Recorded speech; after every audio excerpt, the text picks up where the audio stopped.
your Okay, well, good formal morning, introduction. everyone. Welcome to Connect to Thrive Mastermind with our guest today, Stephanie Gardner. Stephanie will talk to us today on pool safety and drowning prevention. And you might ask, what does pool safety have to do with how I run a business? As an entrepreneur or business owner, you may have or use a pool as you need to relax and enjoy some time off with friends and family. Knowing how to enjoy time around the water while being observant to what is taking place from a safety perspective, both this summer and in the future, is a topic worthy of focus as we come out of the Memorial Day weekend and look forward to summer. During this timely mastermind, Stephanie will lead us on an energetic discussion of the ways to keeping those you love safe around and in the water and preventing the unthinkable. Stephanie Gardner is an entrepreneur, small business owner, and the owner-operator of No Worries Pool Care. Please join us in welcoming our guest today, Stephanie Gardner. Thank you so much for having me today. I really appreciate this time that you've given me. I do have a PowerPoint that I can share my screen, if that's okay. So y'all can see all these wonderful facts and details. So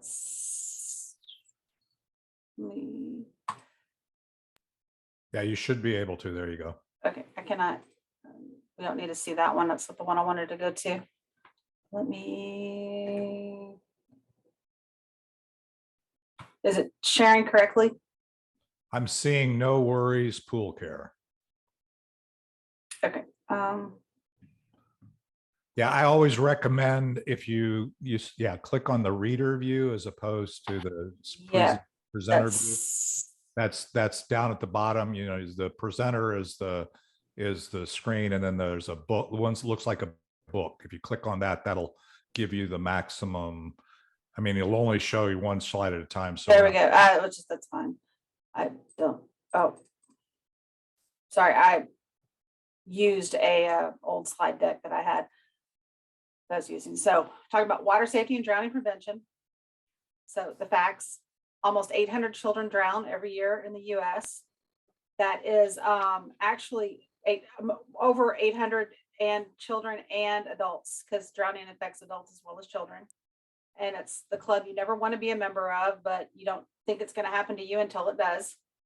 So, but so 2/3 of the deaths occur May through August, and drowning is the #1 killer for children 4 and under. It used to be that it was the #1 killer for children. Accidental drowning was the #1 killer for children 4 and under, but it is now actually the #1 killer for children 4 and under. And I know we've just witnessed the horrific shootings and things that happened just recently, but we partner with Safe Kids Tarrant County, because that's the closest Safe Kids to us. It's an organization that educates people on water safety, gun safety, and drug safety. That's not actually accurate the way I said that, but you understand what I'm talking about. But also infant safety and the dangers of not having your car seat installed correctly. So Safe Kids is a great organization that gives us wonderful information, and I've got a lot of my information is from them. So children 5 and older are likely to drown in lakes or rivers, natural water, typically, but also water drowning affects everyone, but it affects kids 14 and up as a big demographic of children that die or that drown because they don't want to wear their life vest, because it's not cool to wear a life vest, they think. So nearly half of all the parents that surveyed think that drowning is silent. This is false. Drowning is not like you see it in the movies. It's not like, oh my gosh, help me, because you don't know when someone's drowning. It's just they slowly drift. And if you're not watching the water, that's exactly what occurs. So 1 out of every 3 parents has left their child unattended in a pool, and drowning can occur in less than 1 minute. But drowning also happens in your bathtub, anywhere there's water. So in your homes, I encourage all of you to watch for standing water in your home. And most of you may say, well, I don't have small children. You may not have small children, but you may have grandchildren. Maybe you don't have small grandchildren. Maybe all of your kids are grown and your grandchildren are grown. But as a parent and a grandparent, I always look out for everyone's child, not just my own, any child or anybody who's coming to visit my home, because you can drown in less than an inch of water. It's a horrible, horrible tragedy. So what we're trying to do as a organization, because we are in everybody's backyard every week, we can educate the homeowner and we can educate anyone who is willing to listen that drowning is a epidemic that just does not, it's a senseless, all death is senseless, but it's something that can be prevented. So more than half of surveyed parents feel that if a lifeguard is present, they are there for their child's safety. Not false. Ultimately, you are responsible for your child. So we always we have a campaign that says lifeguard your child. So that's our hashtag we use a lot, is lifeguard your child and not one more, because it's, you are responsible for your child. Ultimately, no one else can do it for you. And a lifeguard is not there. It's at Schlitterbahn, there is a water park in Texas, or y'all may or may not be familiar with, down south. But Schlitterbahn is wonderful at watching the water. I love that you will, I will watch the lifeguard. They will just watch the water up and down. That's what they're trained to do, back and forth, watch that water. They're watching to see when their child's gone under, because you never know. And then also when these kids play these games where, oh, let's see how long can I hold my breath for? That's a horrible game. If you see children trying to play that game, stop them. Don't let them do that, because you don't know if they're drowning or not, or if they can hold their breath. And it just happens that way. So water survival skills. Every child should be able to perform these 5 skills: step or jump into the water over their head and return to the surface. Float or tread water for at least 1 minute. I don't know that I can personally do that one. Turn full circle and find a safe exit point from the water. Swim at least 25 yards to a safe exit point. Exit the water. So you want them to be able to swim to the ladder or steps to safely get out of the water. So if they cannot perform these, then they should not be in the water or near the water. If your child is near the water, your eyes should be on them and no distractions. So if your child is an infant or a toddler, you should be within arm's reach at all times. And that's something that I have done with my children and my grandchildren. If I cannot reach out and touch you, you are too far away from me. I don't care who you are. I mean, we're at a mall or anywhere. I need to be able to reach out and touch you. So I always looked at my kids. I said, if I can't see you, you're wrong. Right now, you're wrong. Get back. So what we have, and I did not bring one over here with me. I have a thing called a water watcher tag.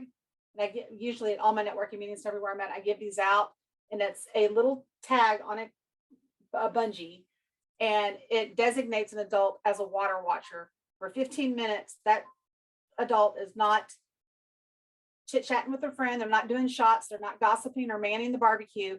They're responsible for only watching the water. And then after 15 minutes, they pass it off to another responsible adult. The trick is finding that responsible adult, but then that responsible adult, they watch the water for 15 minutes. So it's not one person all the time. An even better thing is actually to hire a lifeguard for your private event to watch the water as well. But as always, I'm just because of who I am and what industry I'm in, and being a mother and a grandparent, I will watch the water no matter where I'm at. We were just on a cruise recently, and there was no safety regulations whatsoever installed for anybody, children or adults, for water safety. And I would like to get that changed. And so I'm going to be working with the cruise lines here with the organization that I am with, which is IPSA. And we can, because we can raise funds to reach more people. And so we're going to be doing campaigns that we can actually change regulations on cruise ships, because a lot of deaths actually occur on cruise ships and that nobody knows about. So we're going to be able to try to change those things. So also, so water safety tips. So you always want to start slow with your babies. So lost my train. There's no excuse for lack of adult supervision. There's always needs to be an adult supervision. But also with swim lessons, to be able to do swim lessons. So we work with a bunch of different swim coaches that actually teach lessons. We have swim coaches that can teach a child the correct way to swim, adults and children. So they can get them swimming within 9 lessons. But with your babies, if you have the babies out in the water, see a typo. So introducing them at 6 months, always make sure they wear a waterproof diaper, because there's a problem in our industry that is, because we do commercial and residential swimming pools we take care of. But fecal contamination is a bad thing. And you've got to close the pool down. CDC recommends for 24 hours to be able to get the pool hyperchlorinated, to be able to get it back and safe to swim again, because you can get waterborne illnesses like giardia and other things like that. And there's someone who passed away recently, I guess it was last summer, that new swim thing. God, what was it? It's down in San Antonio. It's like a natural, not a natural spring, but it's a surf park out. Y'all know what I'm talking about. Anyway, that someone passed away from a brain eating, a flesh eating bacteria or amoeba got into their bloodstream and caused them to pass away. But so swim lessons are most important. So get your kids swimming. And if you don't know how to swim, learn how to swim. I have friends that are adults that just now learn how to swim after 45 years on this earth.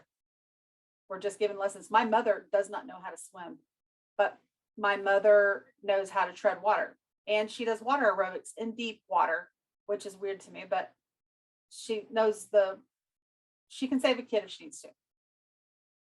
So, oh my gosh, swimming designated areas. Teach your child how to handle rip currents, undertows, and tides.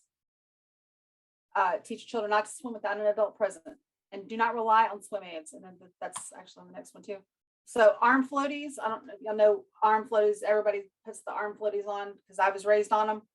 They are not a life-saving device. Pool noodles are not a life-saving device. Only Coast Guard approved life jackets and the puddle jumper. I don't know if y'all have grandkids or children. The puddle jumper, it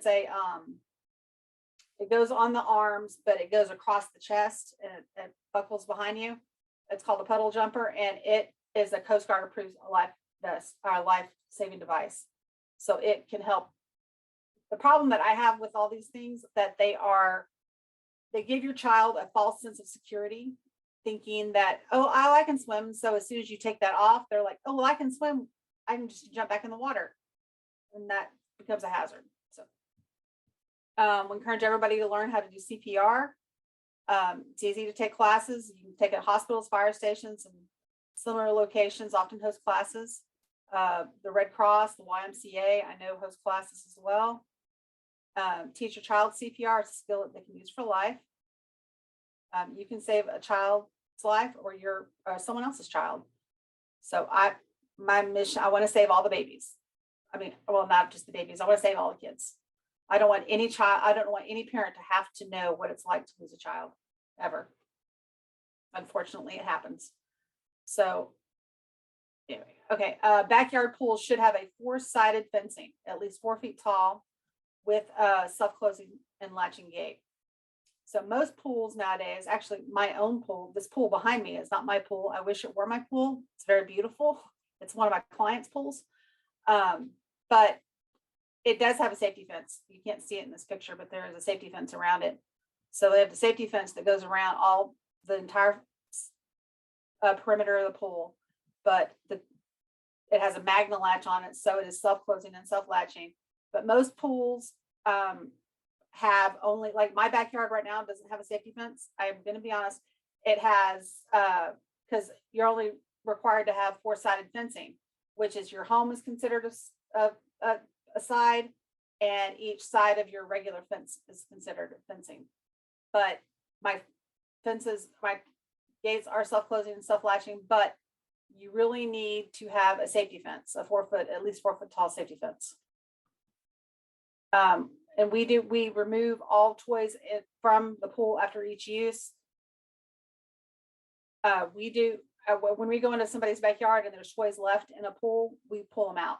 We don't even leave them, because too often you have a child that you think you've just laid down for a nap, and they're like, oh, you know what? I found that I left my favorite toy outside, my favorite ball. I'm going to go get it. And they go, oh, sorry. Didn't realize my phone was on. So they realize that their toy was left out. So they go to try to get their toy, and then they reach for it, and then they accidentally fall in. I just got back from the NDPA conference, which is National Drowning Prevention Alliance. And at the conference, I met with the people that over the CDC, not CDC, that like CPS, Child Protective Services of Florida, and met with them. And they were telling us that they just got the contracts for all the VRBOs in Florida to be able to put information out about water safety, because there was no water safety information there at all. And so there's no fencing requirements, but kids, they had instances where a child there was a picnic table up by the fence, the fence was there, but the child climbed on the picnic table, climbed over the fence, and got into the pool and drowned. And people don't think about that. There's nothing regulating these VRBOs and stuff like that, or these resorts for that matter. Resorts don't have any regulations. So, if y'all fill up a pool or any water, anything that can hold water, a bucket, a ice chest, a tub, it needs to be emptied of all water and turned upside down. Or fountains. If you have a fountain, a child can drown in a fountain. It's just anywhere you can collect water collects. So pool safety tips.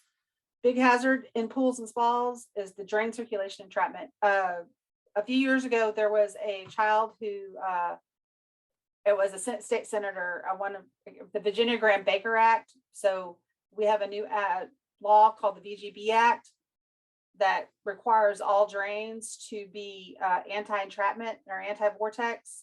So most of them are dome shaped, because this child was a senator's granddaughter, I think, was playing on the drain, sat on the drain thinking it would be fun, and it disemboweled her. Sad to say. So because of that, but because it was a politician's child or grandchild that this happened to, they were able to push through and get legislation for all drain covers to be anti-entrapment. So look at drain covers, make sure they're not flat. So flat drain covers are not anti-entrapment. Most commercial pools nowadays come with a SVRS system, which is a suction vacuum release system. So if anything gets covered over the drain, the system will automatically shut off. All pools need to be equipped with this, but unfortunately, most residential pools are not. But my pool actually is. So we should, something to look at with anti-entrapment covers to keep that from happening. It happens in spas. Spas is a big thing because most kids are going to play in the spa because it's shallower and they can get around better. So they treat it like a kiddie pool. But always look to make sure the covers are not missing and they are not flat and are not cracked. Most drain covers nowadays have a what's the word I'm looking for? Expiration date on them, which you don't know unless you're down looking at the drain, which most people are not going to be doing that. But it is expiration date. You have 5 years from the date of installation. You have to have it replaced. Never leave your child unattended in the bathtub, because infants can drown. Anybody can drown actually in as little as 1 inch of water. Keep toilet lids closed and secured with the seat lock. Empty the seats, buckets, sinks, buckets, tubs, and containers of waters. Keep doors to bathrooms and laundry rooms closed securely. This one, actually, my husband actually drowned. Survived, but drowned. His mother did not keep the bathroom door closed, and he was in a walker and went down to get a toy out of he threw a toy into the toilet, went to pick it up and nobody's paying attention or watching him, got tumbled over into with his walker and drowned in the toilet. But nobody really thinks about that happening a lot. So keep the doors closed to those areas where a water is present. Okay, this says in 2013, 77% of all fatal boating accident victims drowned, and of those, 84% were not wearing a life jacket. It is now 86% of those people involved. This actually, as of 2020, 86% of those were not wearing a life jacket. And you would think with all of the, in the state of Texas, it is a law that if you are under the age of 18, you have to have a life jacket on to be on a boat. Also, at most, a lot of the foundation families that we work with have been instrumental in getting, the nonprofits have been instrumental in getting life jacket lending stations at all of these lakes around our areas, so that they can, if you don't have a life jacket for your child, that you can get one, or just you can borrow one, or you can have it. Actually, they'll just give it to you. But they have all these stations at most of the Luceville Lake, I know, and Little Elm, and most of the other lakes around here have these stations. So wearing a life jacket that's fitted properly. So always have your child wear a life jacket approved by the Coast Guard around open bodies of water. When participating in any sports under the age of 18, it's mandated by law. You make sure the life jacket fits snugly. So you can read there, have the child make a touchdown signal by raising both arms. The life jacket hits their chin or their ears, it's too big. The straps might be too loose. Keep infants and small children warm. They are at risk for hypothermia. Adults, I can't read my thing there, but anyway, since their bodies are still developing. So keep them babies warm. Teach your children that water is fun to play in, but to be respectful of it because it poses a danger. Supervise your children when they are in and around the water, pool, bathtub, lake, the river, and all forms of water, because you are the one who's ultimately responsible for keeping your child safe in and around the water. Oh, sorry. That's was the end of that, but sorry, these are my children. Y'all don't want to see all my babies, but these are all my babies. I have 3 girls and 4 grandsons.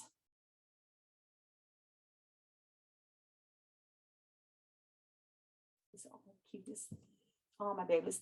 So I get teary looking at my babies. Sorry. I'm a mama. But it's my husband and I met my husband when I was 12 years old. We have been together for 35 years, married for 30, and we love to karaoke. It's us karaokeing. Our end game is to retire to a boat in the middle of the ocean. That will happen one day, but for now, we're just saving marriages and saving babies. So there we are as babies getting married, and with our baby, as you can see, we got the cart before the horse.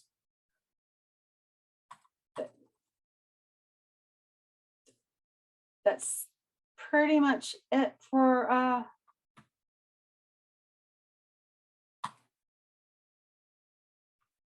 what I could tell you for water safety. But bathing suit color is important when as people are going out and shopping for bathing suits. Most of you gentlemen will not be doing that, but if you're shopping for bathing suits for your children or grandchildren, make sure it is not a color similar to the color of the water or the color of the bottom of the pool surface. So stay away from blues and greens, because you're not going to see those typically at the bottom of the pool if a child is there. So you never think about that swimming color, bathing suit color is important. Also, autistic children are drawn to the water more than any other child, because they are drawn to the shimmer and the sound. It's just something, being an autistic child, that's something that they crave. And I've instances where families have found their child had wandered off and was standing by a pond. I had that happen recently to a family that I was working with. They were looking for the child all over the place. And my first thought is, why did you not know your child was not with you? You know, but they said, you know, well, they were taking a nap. And I'm like, okay, but you got to keep the locks on the doors. So you got to go through the layers of protection. There's certain layers of protection you have to go through. So have 2 different locks on your door. You have the regular deadbolt on, or if you have a pool, have the regular deadbolt as well as a one up high, so that a child cannot reach. So that's one of the layers of protection that you can get. Awesome. So if you have a question, I'm sure there are questions for Stephanie. I think she's answered quite a few of them in going through the things to do. But if you have a question, open your mic and I'll bring you up to the stage here. And we're still the folks that have joined. We have somebody that was in the audience and has since gone, but any questions or thoughts or whatever? Anybody? You guys are kind of quiet. I mean, this is kind of a serious topic. I mean, it is a serious topic. Randy, why don't you go ahead? I mean, we had a pool in our last house, and we tried to practice. Some of the things that you've said today are new to me, but we never let the kids in the pool without either my wife or I present. We don't drink, so we don't have that impairment issue. But it's really hard with kids around. I mean, like you said, they in or out of the pool, they can do something in a split second, and if you're not watching them, so this is really good talk. Is there a way that you could like send us your slides or this information? I'd like to give it to my daughter because she takes her kids to the community pool. Yes, absolutely. Great. Yes. Don, did you have a comment, question?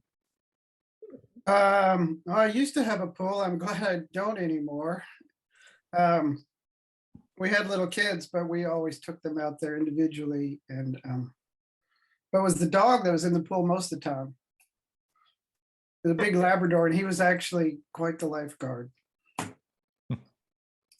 There's something about those big guys that are very protective. Yeah, good point. Yeah, although I don't know that I would rely on him as a lifeguard, right? So No, but I know what you're talking. My oldest daughter has 2 big dogs, and they are quite protective of her and both my grandsons that she has. Yeah, he attacked one of my son's friends because they thought he was in danger. He intervened and jumped in the pool. He was the one in the pool the most, so I'm glad I don't have a pool anymore, but I kind of miss it. Thank you very much. If you need help with graphics for some of your presentation slides, I'd love to help you with that. It'd mean a lot more if you had some visuals. Yes, you're right. I'll put my information in the chat if you'd like some. If you would, I would love.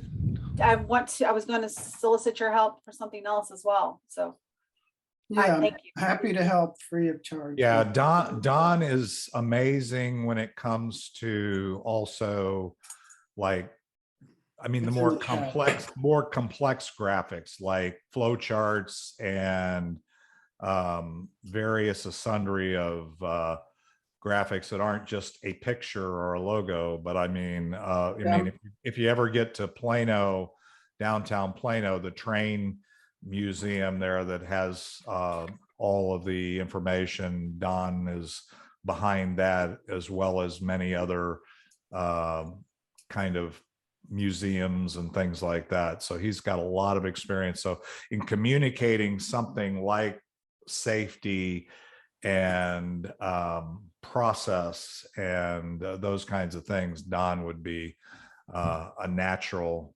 resource for you in that. That's my opinion anyway. So I'm doing it. Don's a very humble guy. So I had, I had two stories. One was similarly, just as you were saying, I had a home previously in far north Dallas, and our daughter, who was no more than 2, do you remember the little cozy coupe cars? They were yellow and red Yes. rooftops. Well, my daughter was in hers by the pool, and she drove it right into the pool, and she's inside the cozy coupe. So of course I went in all clothes, full clothes into the pool, and lifted the whole car out of the pool and put it on the side. Well, her mother completely freaked out on the side of the pool. So it can happen so darn quickly. Right. When you're, and we were there. I mean, we were right there.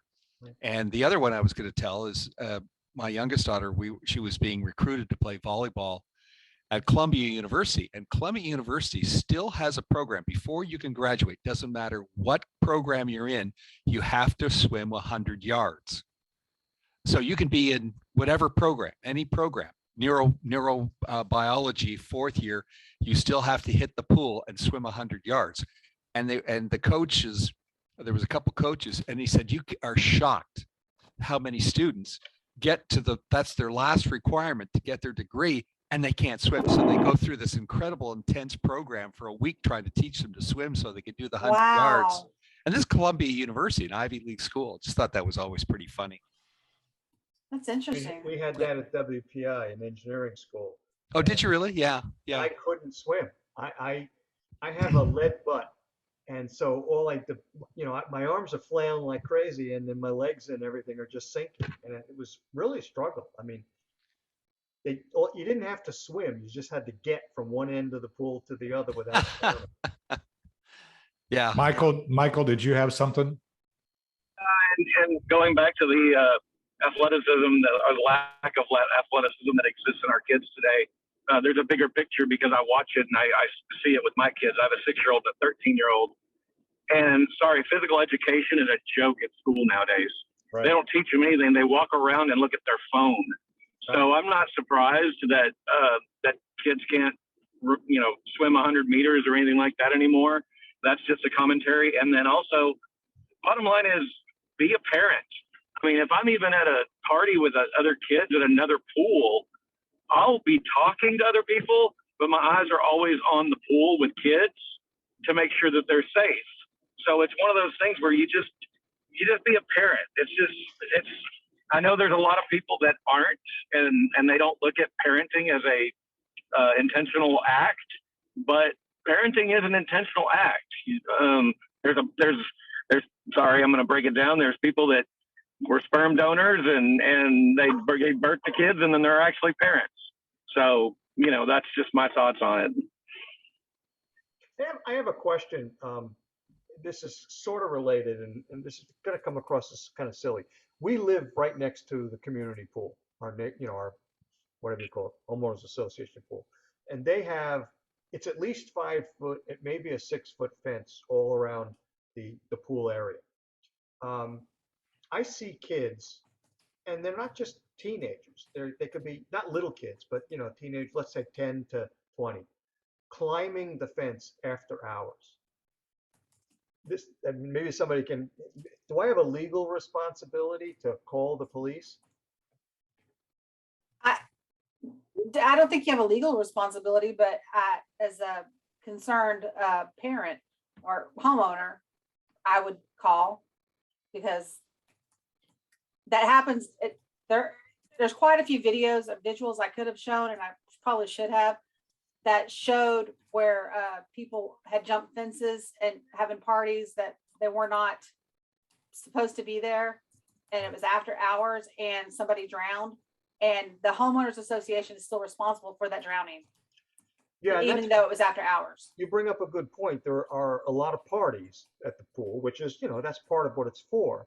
But the parties will go on. They have, I don't think it's a lifeguard. It's a guy sitting on a chair in the shade, just there. And he leaves and the parties go on. So there's nobody there. So I guess if somebody dies, unfortunately, the homeowners association is going to pay the brunt of it.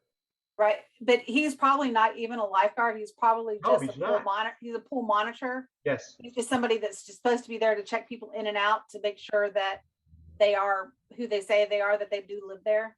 right. That's typically because we hire a bunch of those people for our commercial pools to be pool monitors. But also there was at NDPA conference that I was just at, we watched a video of a party that had taken place, and somebody went and dove head first into the pool, and it was 5 foot deep pool, and broke their neck. Oh. And of course they're paralyzed for the rest of their life, but the homeowners association is responsible for that. Right. Even though it was after hours, they were not supposed to be there, the homeowners association still had to pay for that and pay for his medical bills and treatment. Wow. Tragedy that it happened, but Right. even more so that because of somebody else's stupidity, like your homeowners association would have to pay for that, which Yep. ultimately would be your homeowners dues, and Right. you would be paid for it. So yeah. Right. We ultimately pay for it. But Thank you. my own commentary, ultimately we pay for everybody else's stupidity anyway. Right. Interesting. Yeah. So one of the things is, and I didn't want it to get lost in this, is this is an important, one of the reasons why we're focused on this today is because of the timing.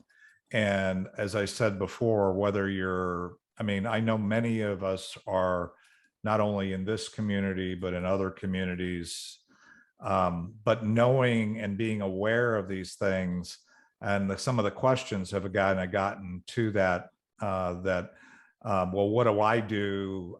And it's not my kids, it's somebody else's kids. I'm at a party. I actually live in a mid-rise, and we have a pool, community pool, or a pool in the midst of it. And by the way, it has 4 foot. You have to have a key code access, so kids can't just wander in, even if you're a resident. But that doesn't keep people out. Right. And so I myself, and part of it is who I am, I'm always concerned about the welfare of the community in general. And I have a rep for kind of making sure that everybody is taking care of everybody else, not only in this networking group, but whatever. So I think the opportunity we have from kind of learning, and yeah, Stephanie, I would appreciate any collateral materials or anything that you can avail to the group. We'll share if there's links or whatever, we'll share them in our Facebook group, as well as on the show notes. It will be recorded, this mastermind, this discussion. It'll be recorded and up for replay, both in the Be Connected platform and on our private Facebook page for people to access. So they can access the video, but anything, as Randy requested, anything that, whether it's your slides or maybe, what I was thinking, was something,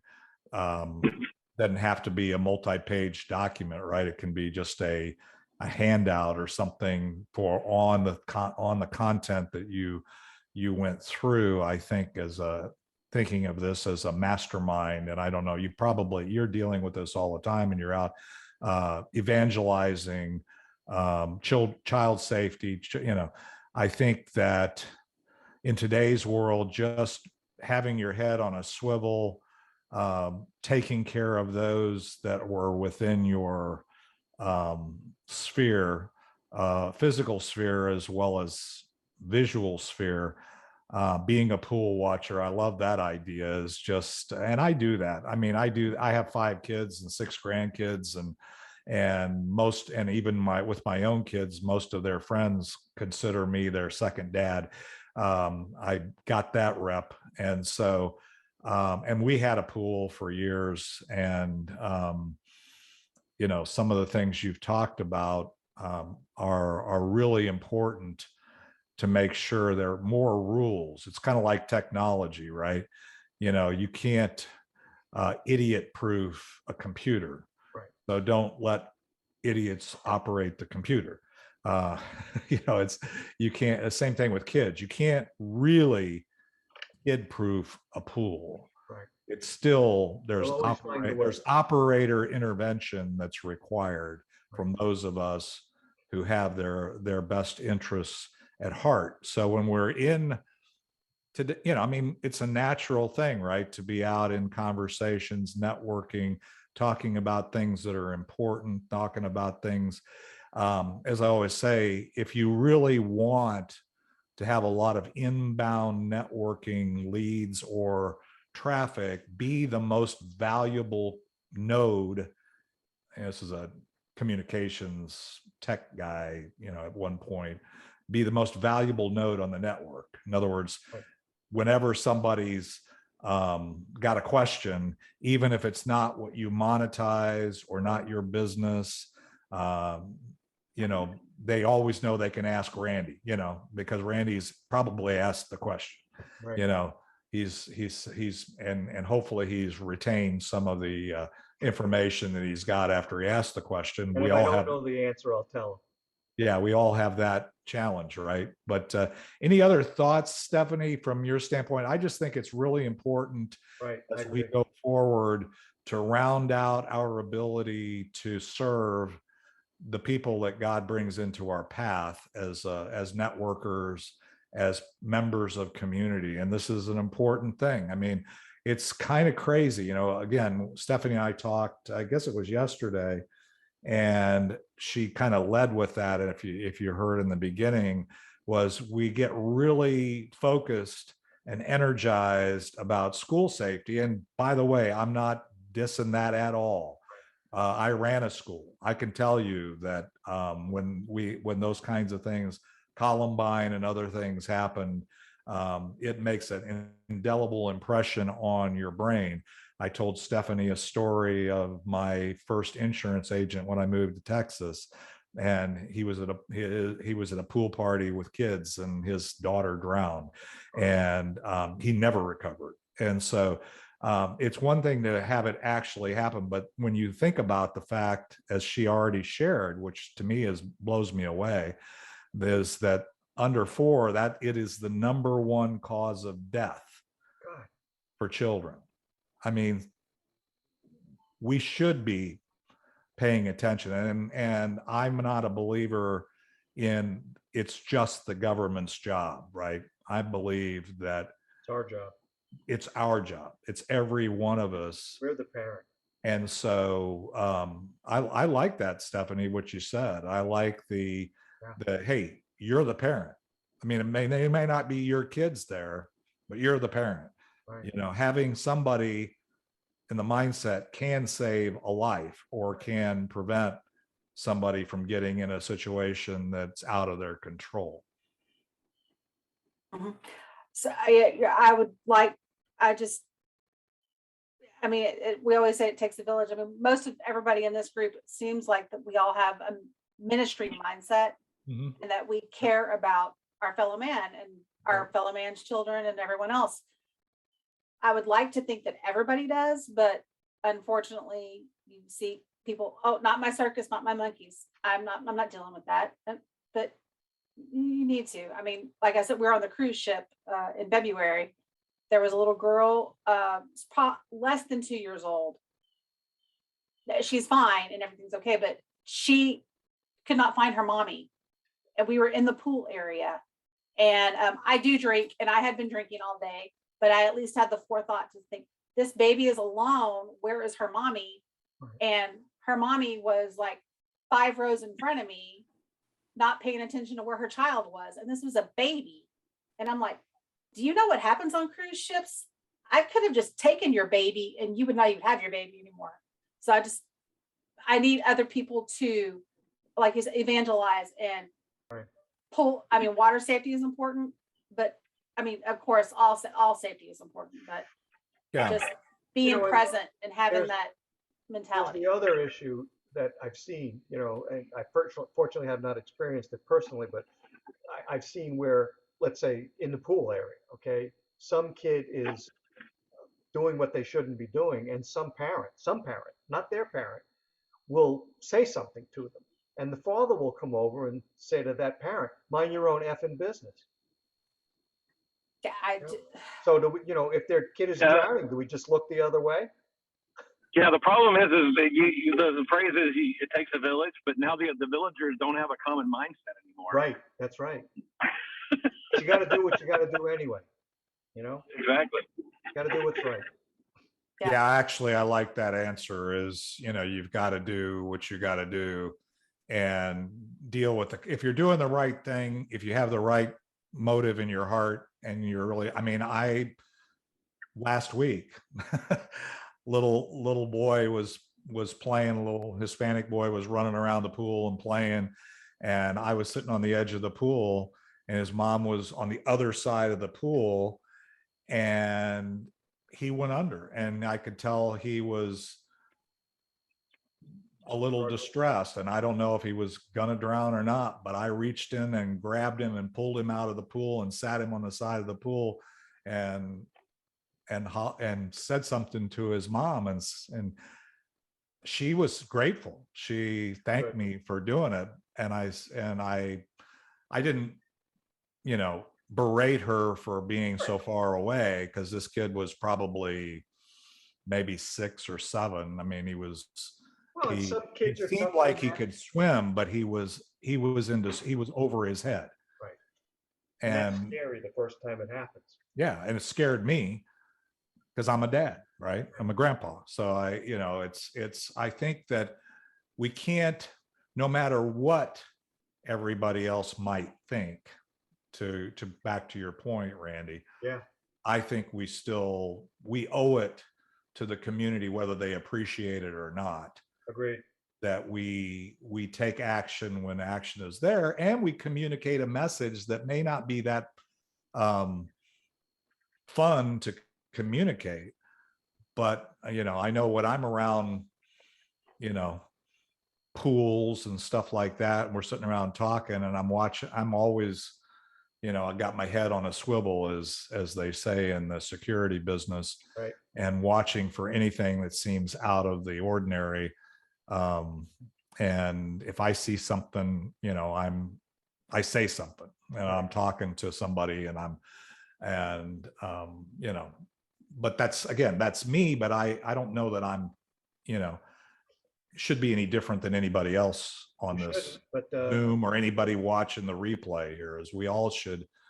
And I think that, I don't know, Stephanie, I mean, I invite you to weigh in, but I think if we're going to really make a dent in this, we all have to get engaged, right? It's not just you and your group running around, or because you're in the backyard with the pools, right? I mean, that makes it convenient, or maybe more aligned with what you're doing and value add that you can offer. But we all, hopefully reason you're speaking on this subject, and the reason why we're focusing on the mastermind, is we take it away.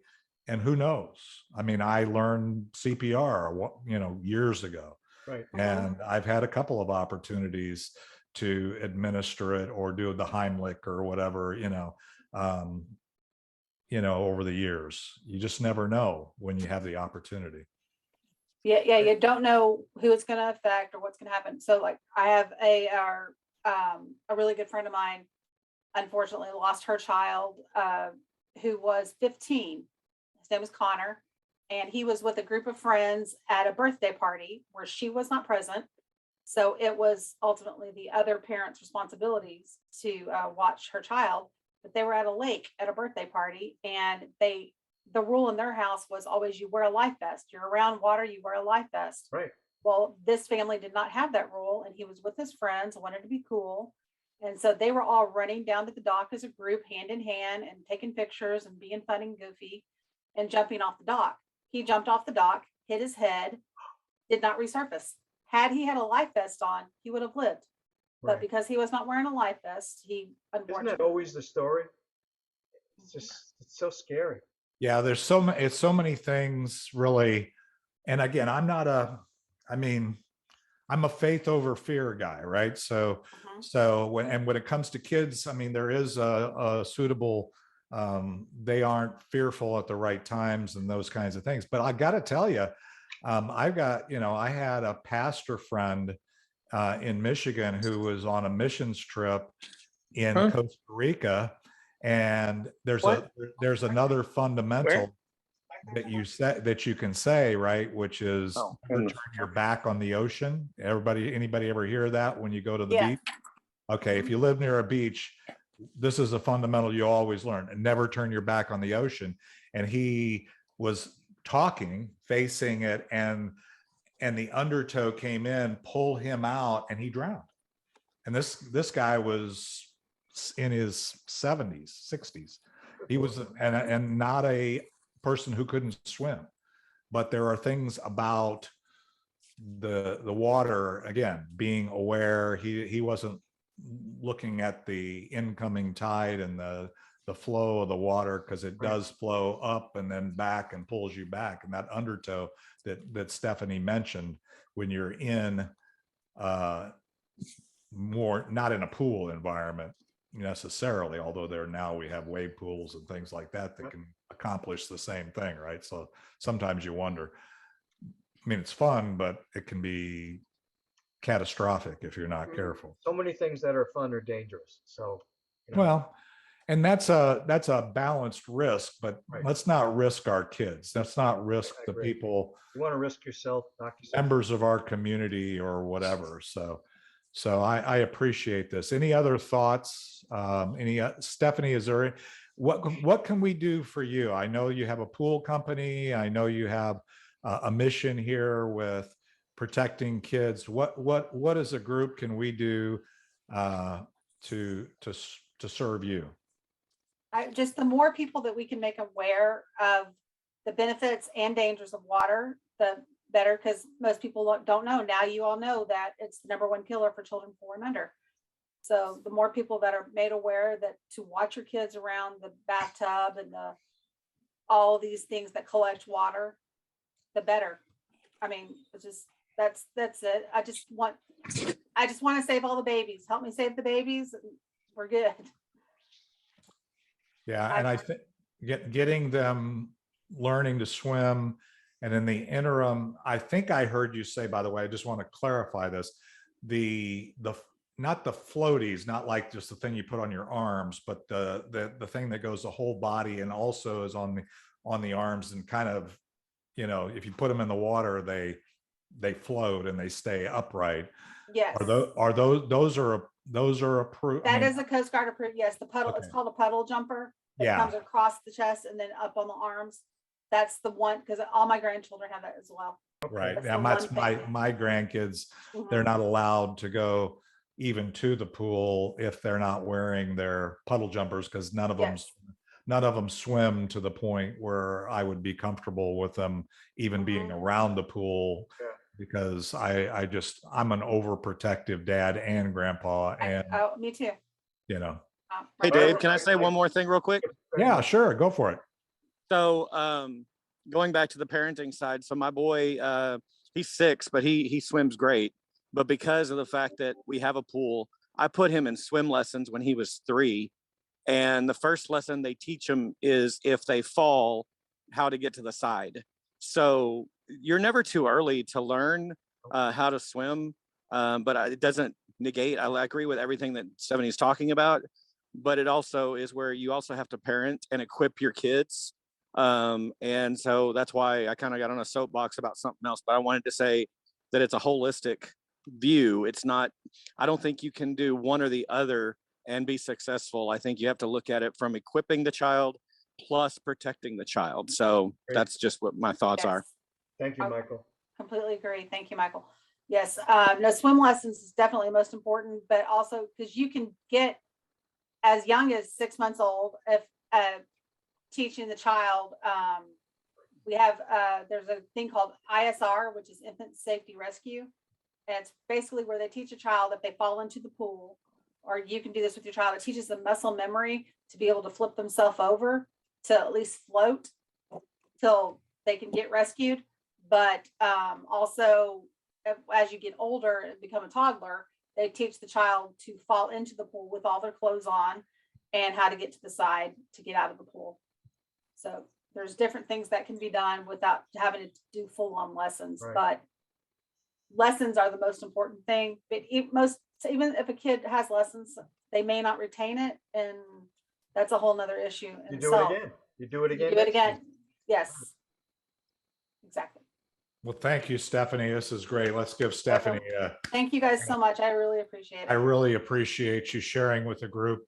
And Stephanie will be my warrior guest next Thursday on Warrior versus Zombies. So Great. we'll get to hear a little of her 35-year marriage journey and other kinds of things that have informed where she's at today. And I always love hearing warrior stories about how they got from where they started to where they are today, and then what kind of, we already kind of seen a little bit of her passion in some of the things. So we'll also share that, but this will be up for, as I said, on our YouTube channel, if you, as well as Be Connected. And so if you're on either of those platforms, join the group. If you go to the YouTube channel, please subscribe.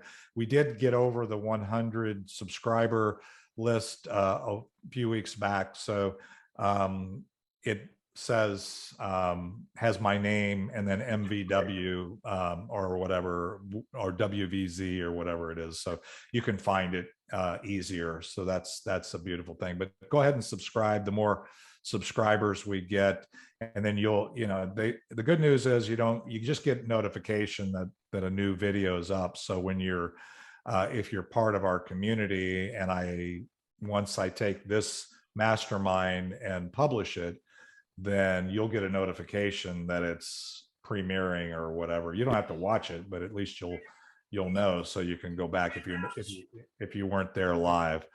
So anyway, Stephanie, again, thank you very much. I appreciate you sharing and your passion for protecting our babies and protecting our community. And for those in the group, the guys in the group, Don, I know you do the other thing, but you're welcome to join our men's breakfast network tomorrow from 8 to 9. I know it's across town for you, but we're over at the Pancake House. And so we're doing that tomorrow. It's once. And I will be there. I'll just have to leave in time to get to. Yeah, I'm going to block the door so you can't go to bingo, so those blue hairs are going to have to wait. Yeah, they love me. I'm just teasing. So anyway, so that's the most immediate. And then next week we have our regular Wednesday and Friday. Next Friday, the speakers on the calendar. So go ahead and RSVP for that. And again, thank you, Stephanie, for sharing with us. And I'm looking forward to next Thursday to help tell your story and your vision. And by the way, you do have a pool company. You're over in what, Flower Mound, Louisville area? I am. Yes. Yeah. Yes. So you got more business than you need, or if somebody needs a pool service, they might want to reach out to you. Is that? Yes. Okay.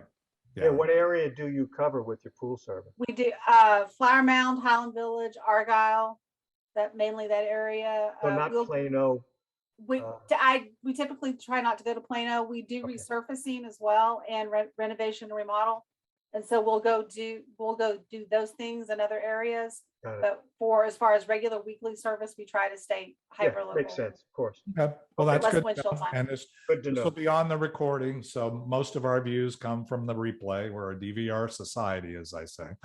So if there's anything that anybody has, I'll post anything you have as far as contact information or whatever. Yeah, and I would love a copy of the slides. I put my email in the chat. I saw that. I will send you. That's okay with you.